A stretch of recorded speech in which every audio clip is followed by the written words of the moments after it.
Michael, Edward G. Robinson, the character seems to be the crossroads or the cross-section of, epitomize really the difficulties that people in that time were caught up with. You essentially had a good man caught up in having to stand up or not at the right time, and at the same time protect his craft, protect his income, and it seemed to me to be the character most shattered by it as the movie went on. And I would like your thoughts on that. Yeah, I mean, I'll agree.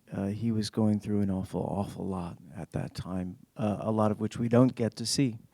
In his personal life, which I learned from reading his autobiography and his a biography about him, about the drama and upheaval in his life with his son, the issues he had with his wife, all these things sort of made his personal life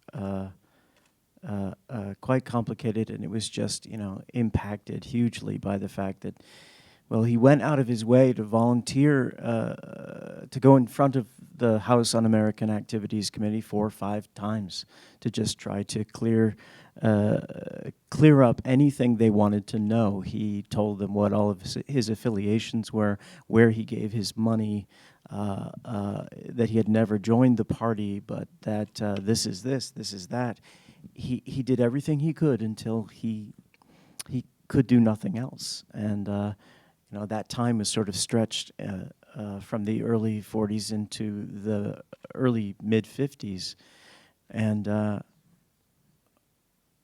eventually he just was made to sign his name to an article that was written called "How the Reds Made a Sucker Out of Me," and I've been calling it a humiliation gauntlet that he was sort of put through.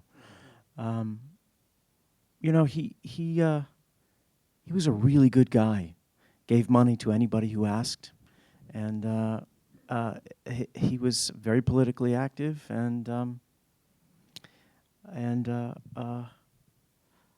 it was a shame about what he did, and like it's said in the movie, he gave them information that they already had. So, and he suffered for the rest of his life. Of what happened for many people then is that the rationalization was almost to get through it was that I gave them what they already had anyway, and so it was a way to try to keep the scrim up a little bit. And it's a compelling argument. I mean, Victor Navasky in the book Naming Names, which is a wonderful, I highly recommend as an overview of the whole blacklist, said that after 1947, when they really had all the names, at that point really, by 47, the next series of hearings were a degradation ceremony.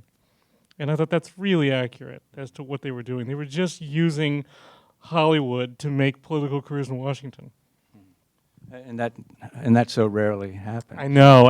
It's so sad how there's no analogy to today. Yeah. None.